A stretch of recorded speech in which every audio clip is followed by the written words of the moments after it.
A betrayed businessman fakes his own disappearance to destroy his wife and her lover, but after achieving perfect revenge, he discovers that freedom comes at the price of loneliness. I used to believe that life was something you could design, like an architect's drawing. You lay the foundations, you raise the walls, you choose the colors of the curtains, and everything stays as you intended.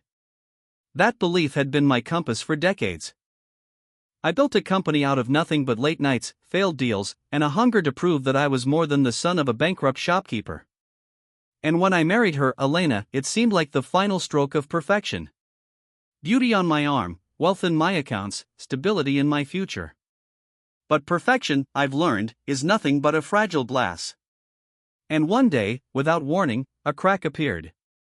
The first sign was subtle, almost laughably mundane. A whisper on the phone late at night, cut short when I entered the room.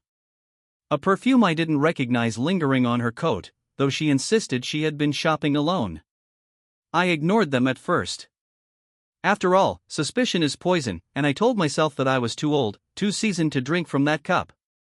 Yet the evidence accumulated, like snow weighing down the branches until they snap. A dinner cancelled at the last minute. A weekend trip she claimed was with friends but returned from with a glow no friendly conversation could provide. My instincts screamed what my mind refused to accept. And then, proof. Cold, undeniable proof. Her laptop had always been sacred territory, off-limits in the name of trust. But one sleepless night, after she had drifted into a serene slumber beside me, I crossed that line. Emails. Dozens of them. Words of passion, of longing, of secrecy. His name signed at the bottom, Adrian. I didn't recognize him at first.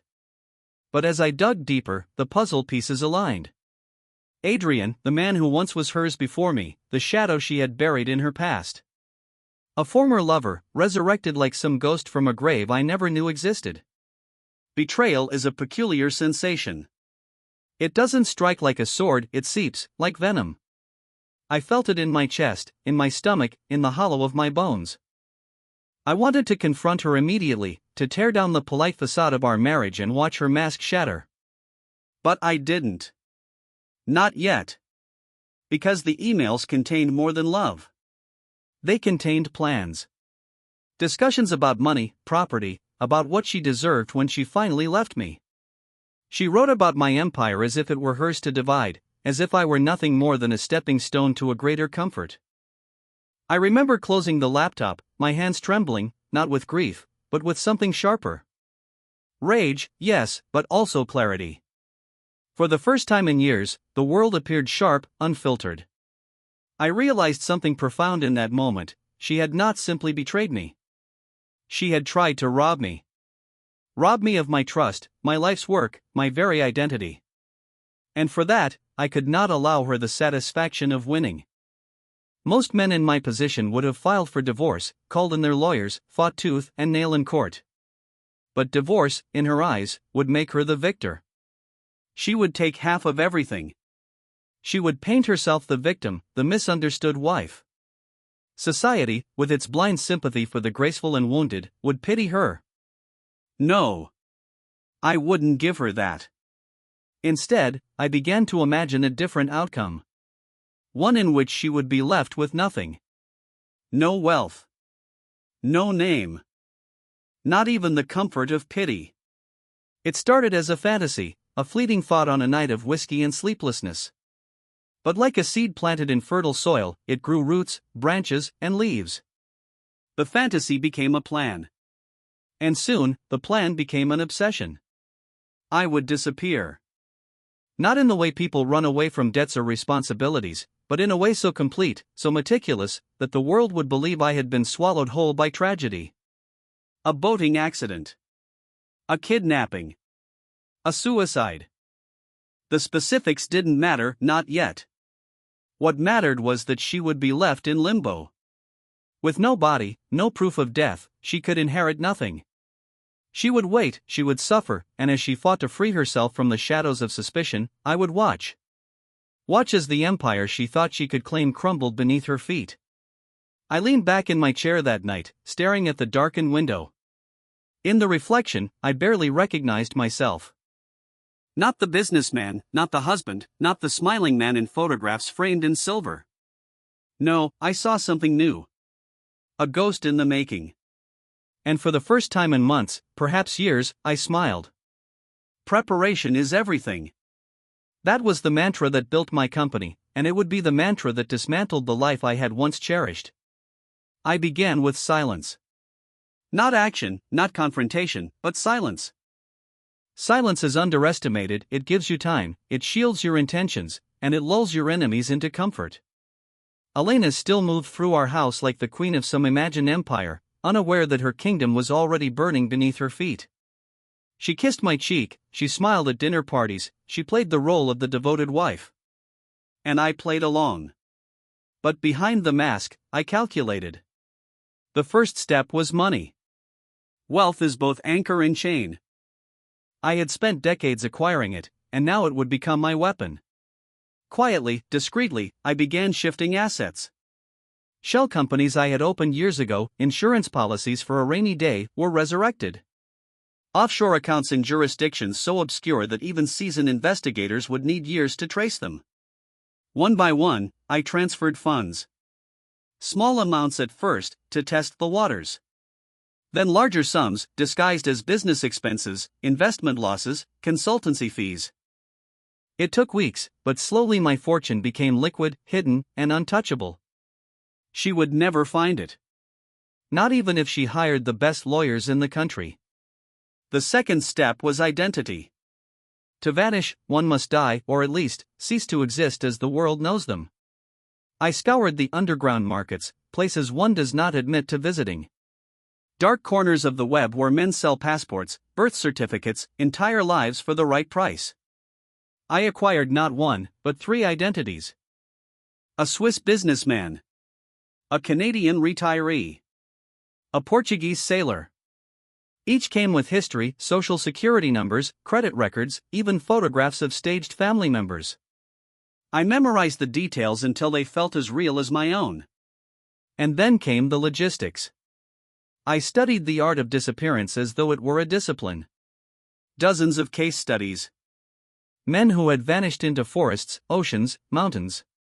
Some succeeded, most failed. The common thread among the failures was arrogance. They left too many clues, underestimated the tenacity of those who hunted them. I would not make that mistake.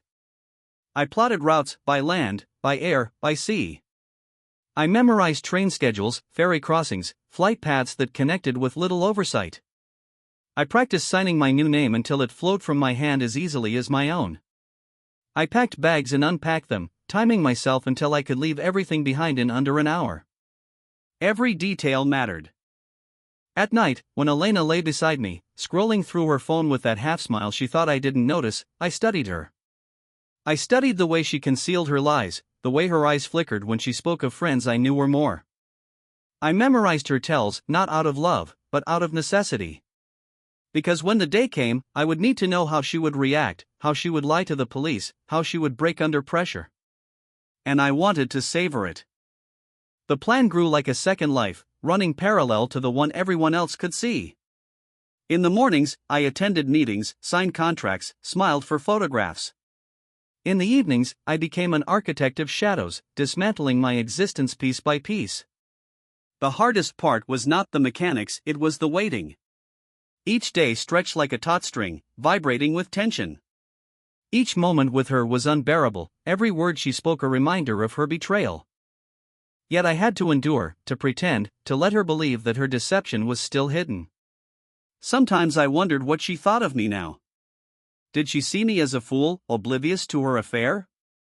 Did she mock me in whispers with Adrian, laughing at the man who had given her everything? Or did she suspect that I knew, and was waiting for the storm? It didn't matter. Soon, she would know exactly what I was capable of. The final step was the scene. If I was to vanish, there had to be a story. People do not simply evaporate, they leave questions, evidence, speculation. The trick was to provide just enough truth to make the lie unshakable. A boating accident appealed to me most. We owned a yacht, a gleaming, white symbol of wealth and power. If it were to vanish at sea, if my body were never found, the narrative would write itself. A storm, a slip, a tragic fall into the abyss. Insurance companies love such stories, the media loves them even more. But as with all things, I layered options. A car crash, a staged mugging gone wrong, even the possibility of a suicide note left in some carefully chosen place. I would decide later, when the timing aligned. Until then, I prepared. I sharpened myself into a weapon, honed by betrayal and perfected by patience. And in the quiet hours of the night, when the city outside our penthouse pulsed with life, I whispered to myself a single truth. I was not running away. I was not hiding. I was rewriting the ending. The night I vanished began like any other. That was the point. To disappear convincingly, one must wrap their exit in the fabric of routine, as if nothing were amiss. Elena thought I was planning a short sailing trip, something I often did when business grew suffocating. She encouraged it, in fact, as if eager to be rid of me for a weekend. "You work too much," she said with feigned concern, brushing her hand against my arm. "A little sea air will do you good." If only she knew how right she was. The yacht gleamed in the marina under a pale crescent moon. I had chosen the date carefully. Forecasts predicted mild winds, enough to be believable but not enough to endanger my plan. On the deck, I stocked supplies, food, water, maps, the usual props of a casual voyage.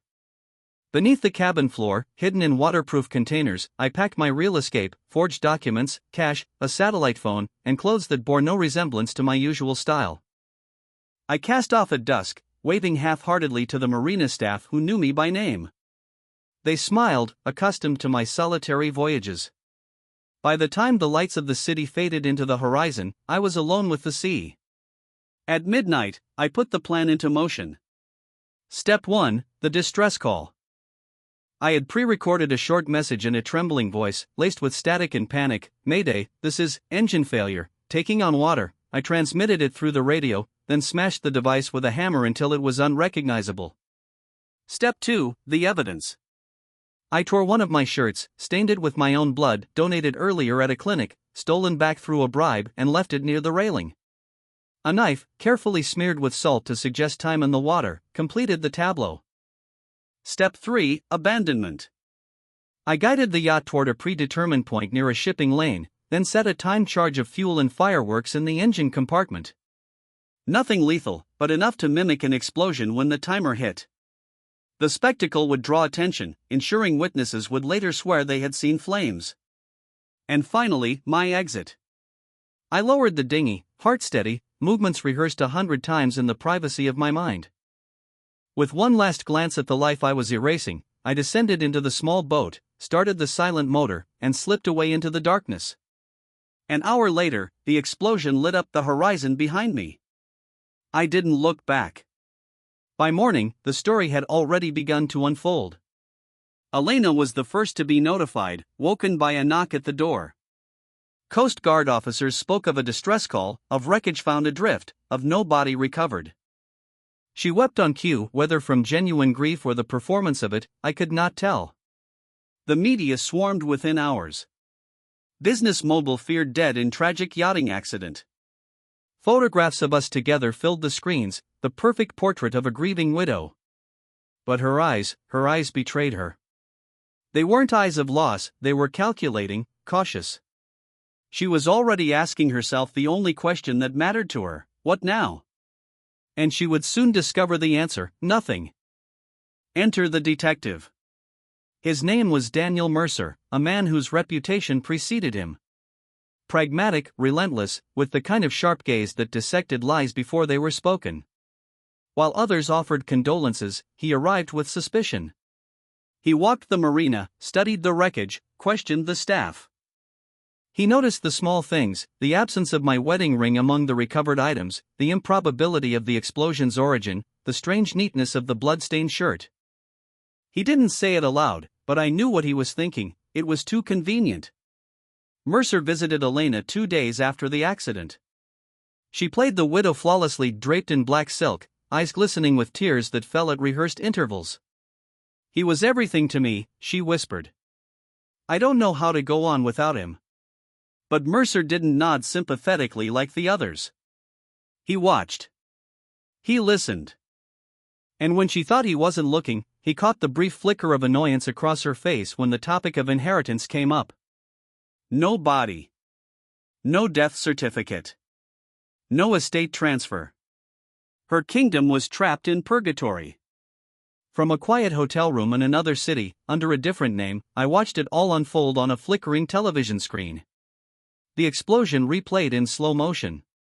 Elena's tears filled the evening news. Mercer's profile flashed in the background of reports, his investigation already underway. And I smiled. Because everything was working exactly as I had planned. Detective Daniel Mercer had seen enough accidents to know when something didn't add up. He stood at the marina, the salty wind tugging at his coat, staring at the charred fragments of the yacht hauled ashore. To the untrained eye, it was just debris, mangled metal, burned upholstery, the tragic remains of a wealthy man's hobby. But to Mercer, it was a puzzle. And puzzles always told a story. The Coast Guard's report called it a fuel leak. A spark, an explosion, the vessel lost. Tragic, yes, but not unusual. Still, Mercer lingered. He crouched, touched the blackened edges of a fuel line, and frowned. Too clean. Too deliberate. Like someone had staged it for exactly this conclusion. Back at headquarters, he laid out photographs across his desk. The distress call timed almost too perfectly before the explosion. The shirt with blood, just enough to suggest injury, but not enough to prove death. The missing body. He scribbled a single word in his notebook, convenient. His first real lead was Elena. She received him in the grand living room of the penthouse, the curtains drawn, the air heavy with perfume and expensive grief. A crystal glass of untouched wine trembled in her hand as she played the role of devastated widow. "I still hear his voice," she said softly, her gaze fixed on the floor. That last call, the thought of him alone out there. Mercer didn't interrupt. He let silence press against her, uncomfortable and revealing. When she finally looked up, expecting sympathy, she found only the detective's steady eyes. "Did your husband seem troubled lately?" Mercer asked. "No," she answered quickly. Too quickly. No financial difficulties? Personal conflicts? Her lips tightened. He was successful. Loved. We had everything. Mercer made a note, not of her words, but of the way her fingers gripped the stem of the glass, white-knuckled, tense. When the topic turned to inheritance, she faltered. "The lawyers said, because they haven't found a body, I can't." She stopped herself, pressing her lips together, as though realizing too late that she had said too much. Mercer didn't smile, but inside, he felt the faint satisfaction of progress. Grief-stricken widows rarely worried about estate transfers within days of a supposed accident. Meanwhile, Elena's carefully curated world began to crack. The press, insatiable for scandal, dug into her past. Photographs surfaced Elena in her 20s, wrapped around a man who was not her husband. Adrian. Articles hinted at old romances, broken engagements, whispers of betrayal. She dismissed them publicly as lies, but behind closed doors, she ceded. Adrian himself emerged from the shadows like a specter summoned by chaos. One evening, as she sat in her dimly lit apartment, sipping wine she could no longer enjoy, he appeared at her door. "You didn't think you could keep me away, did you?" he said, his voice low, his smile infuriatingly calm. She tried to shut the door, but he pushed his way in. "Daniel's watching you," Adrian continued, dropping into her chair as if he belonged there. The detective. Sharp eyes. Smarter than you think. "I don't need this," she hissed. "Not now." "Oh, but you do." "Because if he digs too deep, he'll find us. Our emails. Our meetings. And then, my dear, your perfect little performance will collapse." She clenched her fists. "What do you want?" "What I've always wanted." He leaned forward, his eyes glinting. "A share. You get the money, I get my cut." That was the deal. Unless, of course, you'd prefer I pay a visit to the detective." Her face paled, but she nodded. She had no choice. From a quiet apartment in Lisbon, under the name Victor Almeida, I watched the drama unfold through news articles and encrypted messages from contacts I still trusted. Elena was cornered. Adrian was tightening the noose. And Mercer. Mercer was circling closer to the truth. I had intended only to vanish, to leave her with nothing. But now, watching her unravel, a darker satisfaction bloomed within me. Perhaps I didn't just want her ruined. Perhaps I wanted her destroyed. And the beauty of it all? I barely had to lift a finger. Mercer, however, was not content with shadows. He obtained financial records, piecing together quiet transfers from my accounts in the months before my disappearance. Shell companies, offshore havens, it was a labyrinth, but he saw the pattern. Money moving without explanation. People don't move their fortunes right before an accident, he muttered to himself, staring at the files. His instincts screamed what he had suspected all along: this was no accident. Somewhere out there, I was alive. And he intended to prove it. Elena had always been composed, the kind of woman who thrived under scrutiny. At galas, she sparkled. In business meetings, she disarmed. Even at home, she wielded charm like a blade, cutting down doubts with a smile. But under the weight of suspicion, charm begins to crack. By the second week after my death, her mask was slipping. The press no longer wrote of her as the grieving widow but as the enigmatic heiress in waiting. Why had no body been found? Why had she attempted, within days, to file paperwork for estate access? Why had her late husband quietly shifted millions before the accident? Headlines grew sharper. Widow or opportunist? The mystery of Elena Hartmann. She denied everything in carefully rehearsed interviews, but the cameras caught the tremor in her hands, the way her smile faltered when questions veered too close. Behind the scenes, Mercer tightened his grip. He obtained search warrants, combed through her emails, interrogated her acquaintances. He was meticulous, patient. The kind of predator who circles before he strikes. Elena knew he was closing in, and her fear began to taste like victory to me. Adrian, however, was not so patient. He came and went from her penthouse like a shadow, sometimes threatening, sometimes affectionate, always dangerous. One night, their voices carried through the thin walls of her apartment loud enough for neighbors to report. "You promised me," he snarled. "I promised you nothing," she hissed back. "You think you can cut me out? After everything? After I kept your secrets all these years? You're drunk."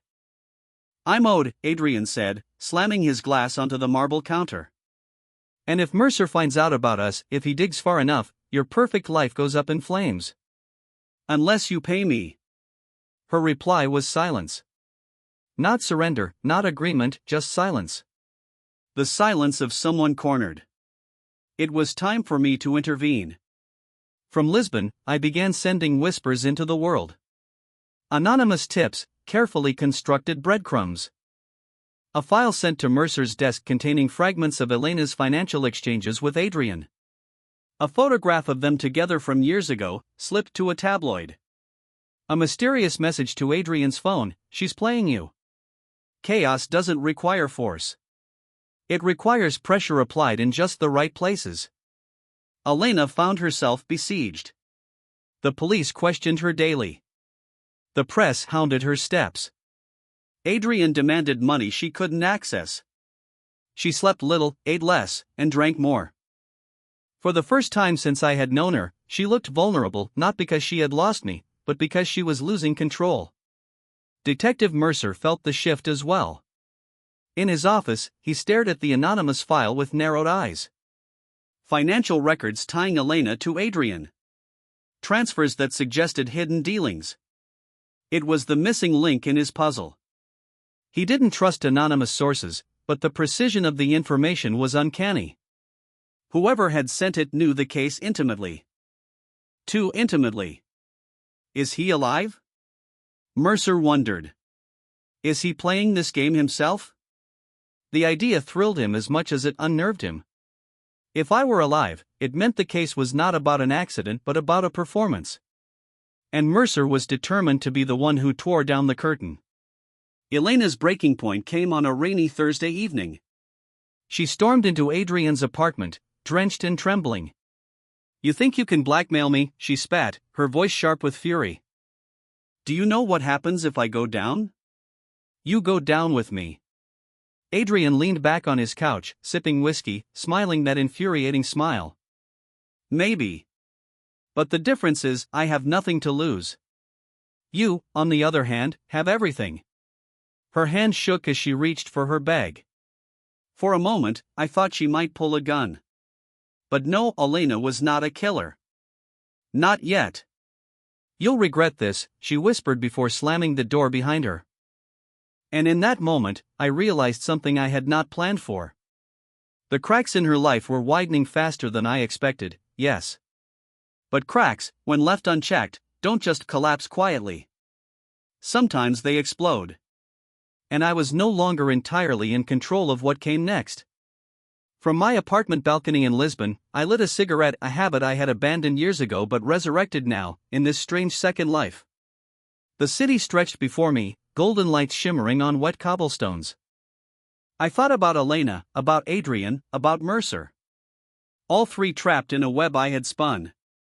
But webs are dangerous things. Even spiders sometimes become ensnared in their own. I exhaled smoke into the night and whispered to myself. This is only the beginning. Detective Mercer trusted instincts more than evidence. Evidence could be planted, altered, misinterpreted. But instincts, those came from years of staring into the eyes of liars, listening to stories stitched together by desperation. And every instinct told him that I was alive. He sat in his office late into the night, papers scattered across the desk like the aftermath of a storm. Photographs of the yacht. Financial records. Elena's statements. Adrian's sudden reappearance. And then the anonymous tips, too precise to be coincidence. "Someone's pulling the strings," he muttered, tapping his pen against the file. "And I'll find him." He stared at a map pinned to the wall. Red threads connected ports, airports, offshore accounts. Most investigators would have followed one path. Mercer followed all of them. And slowly, a pattern emerged: Lisbon. A city that recurred again and again, hidden beneath layers of shell companies and travel anomalies. He didn't have proof. Not yet. But proof, he believed, was only a matter of time.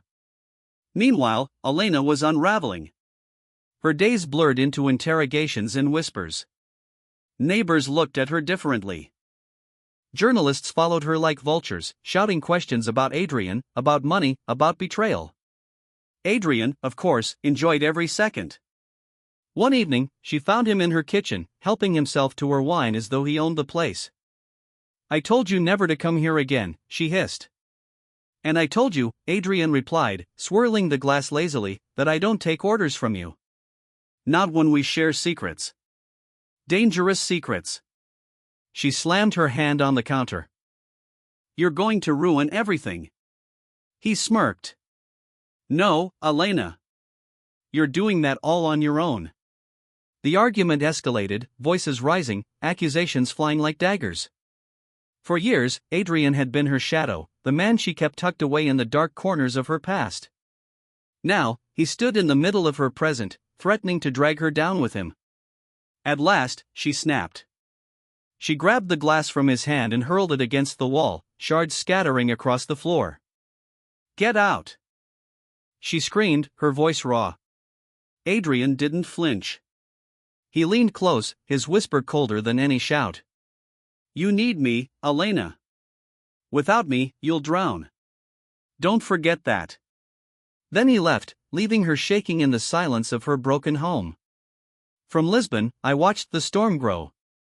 Through encrypted feeds, through fragments of news and whispers from contacts, I saw her world collapsing. Adrian's threats. Mercer's suspicions. The press circling like wolves. It was beautiful. It was perfect. And yet, Mercer worried me. His persistence. His intuition. He was closing in faster than I had anticipated. I had underestimated him. That night, as I sat in a dim cafe overlooking the Tagus River, I felt the rare sting of unease. What if Mercer found me? What if my perfect plan, my flawless disappearance, unraveled? I clenched the coffee cup until my knuckles whitened. No. I had planned too carefully, sacrificed too much. Mercer was a hunter, yes, but even hunters can be misled. If he came for me, I would be ready. Back in my old city, Mercer visited Elena once more. This time, his tone was different, not gentle, not probing, but sharp, pressing. "Mrs. Hartmann," he said, pacing her living room, "you claim your husband adored you. That your marriage was perfect. Yet within days of his death, you attempted to claim his estate. You have ties to a man from your past who conveniently reappears. And your husband, by all accounts, moved millions into accounts you can't touch." Elena's mask cracked. "What are you implying?" she demanded, her voice trembling. "I'm not implying anything," Mercer replied, leaning closer. "I'm stating it. Something about your husband's disappearance doesn't fit. And when I find out what really happened, you'll be at the center of it." For the first time, Elena's confidence failed her. She stammered, her words collapsing into silence. Mercer left, but his presence lingered like smoke. She knew he was right. She knew he was close. And somewhere across the ocean, I knew it too. That night, as I lay in a rented bed under an assumed name, I dreamed of hunters and prey. Of webs tightening, of predators circling. And when I woke, a single thought burned in my mind. If Mercer wanted to hunt me, then I would have to decide. Would I remain the ghost? Or would I step out of the shadows and become the hunter myself? Grief is supposed to inspire sympathy. People forgive the slips, the outbursts, the strange behavior of those who mourn. But sympathy is fragile. It doesn't last forever. By the third week, Elena had burned through hers.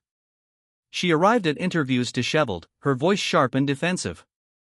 She snapped at reporters, shoved cameras, cursed at neighbors. The elegant mask that had once charmed entire rooms now cracked in public, exposing something raw, bitter, and ugly. The tabloids feasted on it. Widow or Black Widow? Elena Hartmann's behavior raises questions. Secret lover, hidden fortune, the scandal grows. Elena's photographs were plastered across screens, not as the grieving wife, but as the woman everyone loved to hate. And Adrian, he loved it. One evening, he cornered her again. This time, in the parking garage beneath her building. She had just returned from a disastrous television interview, her nerves frayed, her face pale. "Rough night?" he mocked, stepping out of the shadows. "Leave me alone, Adrian. You're falling apart, Elena. Everyone can see it. Mercer. The press. Hell, even your neighbors whisper." She tried to push past him, but he caught her wrist, his grip iron. "You know what saves people in times like this?" he whispered. "Money. And you can't touch his, not yet. But I can help. I know things. I know accounts he never told you about. Offshore havens. All I need is your cooperation." She yanked her arm free. "You're lying." "Am I?" His smile widened. "Or do you just hate the thought that he trusted me with secrets he never gave you?" The words hit her like a blade. For a moment, she froze, because doubt is more poisonous than fear. Then she spat in his face and fled, her heels echoing across the concrete. Adrian only laughed, the sound echoing after her. Meanwhile, Mercer pressed harder. He summoned Elena for another round of questioning. This time, he laid out photographs across the table, her and Adrian at a cafe weeks before my disappearance. Records of late-night phone calls. Bank transfers that couldn't be explained. "Your story doesn't hold," he said calmly. "You want us to believe you knew nothing of his financial moves, nothing of your lover's reappearance, nothing of why your husband called for help minutes before his yacht exploded." That stretches belief, Mrs. Hartmann. She tried to hold her composure, but her hands trembled as she reached for the photos. "You're twisting everything," she whispered. "No," Mercer replied, leaning forward. "I'm untwisting it." Her mask slipped entirely then. Tears welled, not of grief, but of rage, of frustration at losing control. Mercer noted every detail. From Lisbon, I tightened the screws further. I sent Mercer another anonymous package, this time, a recording. Elena's voice, arguing with Adrian. The audio was grainy, captured by a microphone I had hidden long before I disappeared. "You'll ruin everything. Without me, you'll drown." The detective played it on repeat, studying every inflection. It wasn't enough to convict, but it was enough to convince him he was on the right trail. And it was enough to drag Elena deeper into the pit. I watched her unravel like a marionette whose strings I cut one by one. The glamorous wife was gone. What remained was a frantic woman clawing at shadows, cursing the world that once adored her. But as satisfying as it was, a whisper of caution gnawed at me. Mercer was too close. Adrian was too reckless. Elena was too desperate. The web I had spun so carefully was vibrating with tension, and I wasn't sure how long it could hold before it snapped. Still, I couldn't resist one final twist of the knife. I drafted a letter, typed in block capitals, and signed. I mailed it to Elena's penthouse. "He's still alive." That was all it said. When she opened it, I imagined her face draining of color, her hands trembling, her mind spiraling. Was it a prank? A threat? Or the truth? The mask shattered. And once a mask breaks, it can never be put back together again. Detective Mercer lived for moments like these, the point where threads, once tangled and obscure, began to braid into a single rope. The anonymous recordings, the suspicious financial transfers, the history between Elena and Adrian, it was no longer coincidence. It was conspiracy. But conspiracy required a puppet master. And Mercer had begun to suspect that puppet master was the very man everyone thought dead. He didn't share this theory with his colleagues. To them, it would sound absurd. A wealthy businessman staging his own death, orchestrating chaos from the shadows?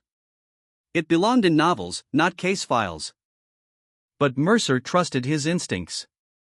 And his instincts told him, I was alive. Elena, meanwhile, was spiraling. The anonymous letter, "He's still alive," had shattered her fragile grip on reality. She couldn't sleep. She tore through the apartment searching for hidden cameras.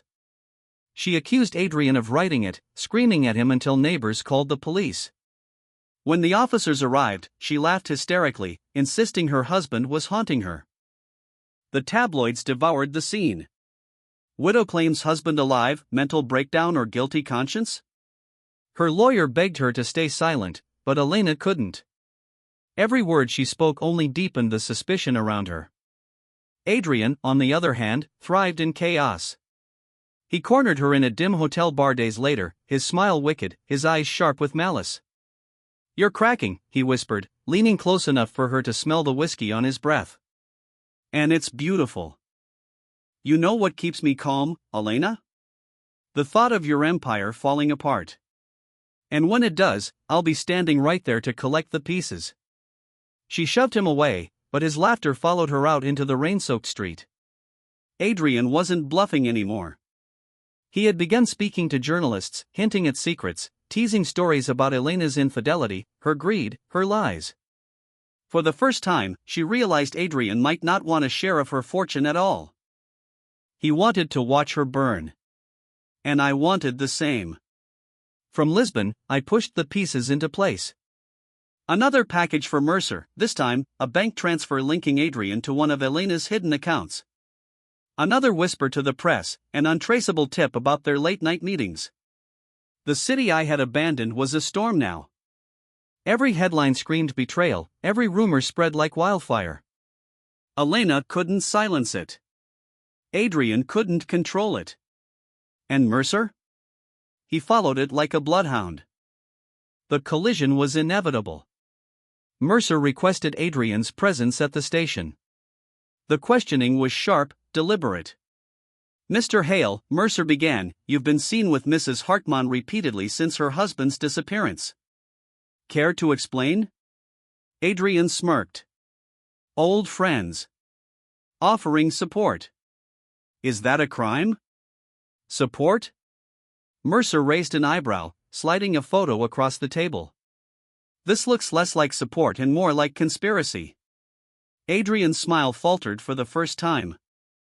Mercer pressed harder. Where were you the night of the explosion? Can anyone verify your whereabouts? Adrian leaned back, confidence slipping, irritation surfacing. You think I had something to do with his death? Mercer's eyes narrowed. I think you had something to gain from it. Adrian said nothing. Silence, Mercer knew, was as damning as confession. Elena, desperate, made her own move. She arranged a secret meeting with Mercer, late at night, in a quiet cafe away from the cameras. You're wrong about me, she whispered, her voice trembling. I didn't kill him. I didn't plan this. Then tell me the truth, Mercer replied. She hesitated, eyes darting to the shadows. I think he's alive. My husband. I think he planned this. The words hung between them like smoke. Mercer leaned forward, his pulse quickening. Finally, the confession he had been waiting for. But Elena's fear wasn't an act this time. Her eyes glistened with genuine terror. Because in her heart, she knew it. I was alive. And I was watching. That same night, across the ocean, I closed my laptop and smiled. The pieces were colliding. The hunter was closing in. The traitors were devouring each other. And I was the ghost pulling every string. Detective Mercer stood at the edge of revelation. The puzzle was nearly complete, only a few missing pieces remained. The recordings, the offshore accounts, the anonymous tips, together, they painted a portrait of conspiracy. But not the kind everyone assumed. No, this wasn't merely a wife and her lover plotting a man's downfall. It was something far more deliberate. A man staging his own disappearance. A man punishing betrayal with patience and precision. Mercer tapped his pen against the case file. If he's alive, where is he watching from? The thought gnawed at him. Every move Elena made, every slip of Adrian's tongue, seemed to be guided by an unseen hand. It wasn't random. It was orchestration. And Mercer was determined to find the conductor. Elena, meanwhile, was unraveling faster than ever. Her lawyer had abandoned her. Sponsors pulled out of charity events she once headlined. Former friends stopped returning her calls. The glamorous world she built around herself crumbled, brick by brick. Desperation made her reckless. She stormed into Adrian's apartment late one night, hair disheveled, eyes wild. You did this, she screamed, shoving him against the wall. You wrote the letters. You're trying to destroy me. Adrian laughed, shoving her back. Destroy you? Elena, you're doing a fine job of that yourself. I'm just enjoying the show. Her slap cracked through the air. He caught her wrist before she could strike again, his voice dropping to a venomous whisper. Careful. Push me too far, and I'll tell Mercer everything. Her breath hitched. She saw it then, the predator behind his smile. For all her manipulations, Adrian had become something she couldn't control. And for the first time, she realized, she was trapped not only by suspicion, but by the man she once thought an ally. Mercer seized the moment. He summoned Elena once again, this time with evidence she couldn't ignore, her fingerprints on offshore account documents, her recorded arguments with Adrian, her frantic claims about me being alive. Mrs. Hartmann, he said firmly, you're standing at the edge of a cliff. You can either tell me the truth now, or you can fall. Her voice cracked. You don't understand, he's not dead. He planned this. He's controlling everything. Mercer studied her face. She wasn't lying. Not this time. The fear in her eyes wasn't rehearsed, it was real. If she was right, then Mercer wasn't just chasing shadows. He was chasing a man who had already outplayed everyone. And I? I watched her confession with quiet satisfaction. My contacts in the police leaked transcripts of the interview within hours. Her words were public now, madness or truth, no one cared. The world read the headlines and judged her accordingly. Elena Hartmann-Plain's husband alive, a desperate lie? Detective presses widow as mental collapse deepens. Her credibility was gone. Her fortune untouchable. Her lover turning into her enemy. And soon, her freedom would vanish too.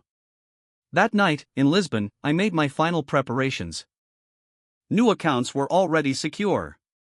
My identity fully rewritten. Escape routes mapped across 3 continents. But I wasn't done. Not yet. Elena and Adrian had destroyed themselves, but Mercer still hunted me. And I couldn't let the hunter corner me before the game was finished. So I decided, one last move. One final twist to seal everything. I composed another message, short and precise, and sent it directly to Mercer's private email through an untraceable channel.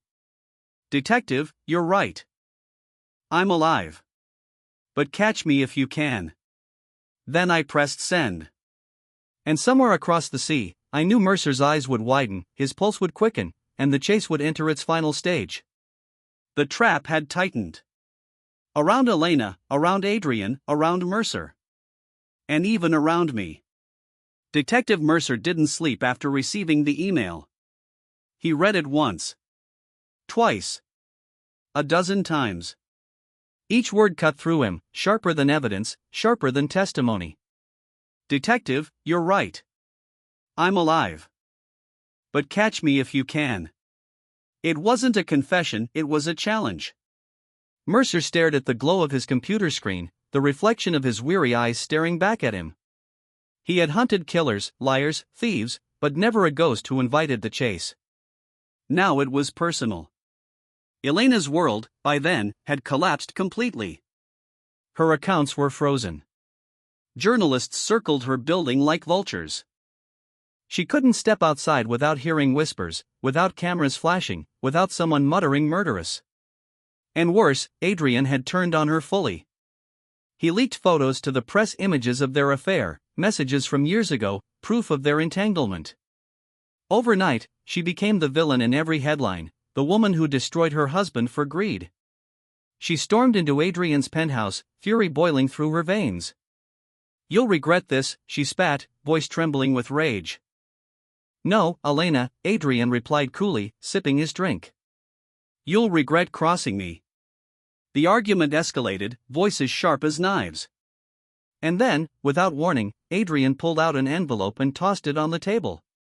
Inside were copies of the offshore accounts she thought only I knew about. Her blood ran cold.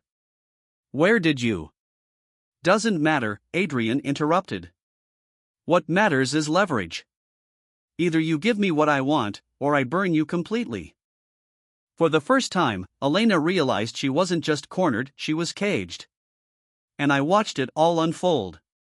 From Lisbon, from the safety of distance, I guided every step. I had fed Adrian just enough crumbs, just enough whispers, to make him believe he'd uncovered secrets himself. He thought he was clever, thought he was in control. But in truth, he was dancing on strings I had tied months ago. And soon, those strings would tighten around his throat. Mercer moved swiftly. He arranged surveillance on both Elena and Adrian. Wiretaps. Cameras. Silent watchers blending into the background. He knew something was coming, he just didn't know what. And then it happened. One night, Adrian called Elena, summoning her to meet him at a secluded warehouse on the edge of the docks. His voice was sharp, urgent. "One last chance. Bring what I want, or I take everything to Mercer." She went. Of course she did. Mercer followed. The confrontation was chaos. Elena arrived shaking, clutching a folder of documents. Adrian was waiting in the shadows, smirking. "You're finished," she hissed, throwing the folder at his feet. "No," Adrian said, stepping closer. "You are." Their shouting echoed through the empty warehouse, raw and venomous. Adrian shoved her, she clawed at him. Papers scattered, fluttering across the floor like broken feathers. And then, sirens. Mercer emerged from the darkness, officers at his side. Adrian Hale. Elena Hartmann. You're both under arrest for conspiracy and obstruction. Elena froze. Adrian snarled. The trap had sprung, and neither of them had seen it coming. But Mercer wasn't satisfied. As Elena screamed her innocence, as Adrian cursed the police, Mercer's mind lingered on the email. On me. He looked out over the docks, the night heavy with mist. Somewhere, he thought, the ghost was watching. And he was right. From a rooftop nearby, under another man's name, I stood in the shadows and smiled. Elena in chains. Adrian shouting as he was dragged into a police car. Mercer, triumphant yet restless, sensing the hand of someone he couldn't touch. It was the perfect ending. And yet, as the sirens faded, a silence crept in. Victory should have felt sweet. But all I felt was emptiness. The fortune was safe. The traitors destroyed. The detective outplayed. And me? I was free. But freedom, I realized, was lonelier than betrayal. I boarded a plane that night, my face hidden, my past erased. The world would remember me as a ghost, a man who vanished, leaving ruins in his wake. And perhaps that was enough. Perhaps justice was never about truth, or law, or even revenge. Perhaps it was about control. About rewriting the story so that, in the end, you were the one holding the pen. As the plane lifted into the night sky, I closed my eyes and whispered to myself. This isn't an ending. It's a rebirth. And the ghost became someone new. Epilogue: Ashes and Silence. They never found me. The trial dragged on for months. Elena pleaded, begged, swore she was innocent. Adrian boasted, lied, contradicted himself until his words turned to ash. The tabloids fed like hyenas, the courtroom became theater, and Detective Mercer stood at the center, stoic and unshaken. In the end, the verdict was inevitable. Adrian, fraud, blackmail, obstruction. Convicted. Elena, perjury, conspiracy, financial crimes. Convicted. Two predators devouring each other until there was nothing left. Mercer received his glory. Promotions, accolades, his name etched into headlines as the man who untangled the Hartmann scandal. And yet, in his private thoughts, I knew he still wondered. Still doubted. Still asked himself whether the ghost had truly been there, just out of reach. I hope that question haunted him. As for me, I shed my skin once more. New name. New passport. New life in a city where no one whispered my old one. At first, freedom was exhilarating. No chains of betrayal. No faces from the past. Just the vast horizon, waiting to be claimed. But silence has weight. In the quiet of hotel rooms, in the stillness of foreign streets, I sometimes caught myself reaching for a voice that wasn't there. For the family I'd lost, for the trust that had been broken, for the man I had once been before betrayal turned me into a ghost. I had one. I had destroyed them. I had rewritten the story. But at what cost? One evening, I stood on a balcony overlooking the sea, the sun bleeding into the horizon. The same sea that had swallowed my old life, the same waves that carried whispers of my death. For a moment, I allowed myself to imagine another ending. One where forgiveness was possible. One where I could have walked away without fire, without ashes. But that was fantasy. The truth was sharper. Some betrayals burn too deep to be forgiven. Some ghosts are never meant to return. I lit a cigarette, though I'd long since quit, and let the smoke curl into the fading sky. Goodbye, I whispered, not to Elena, not to Adrian, not even to Mercer. To myself. To the man I used to be. Then I turned and walked back into the night, nameless and untouchable. Not a victim. Not a husband. Not even a man. A shadow reborn. Thank you for watching. Don't forget to like, share, and subscribe for more stories.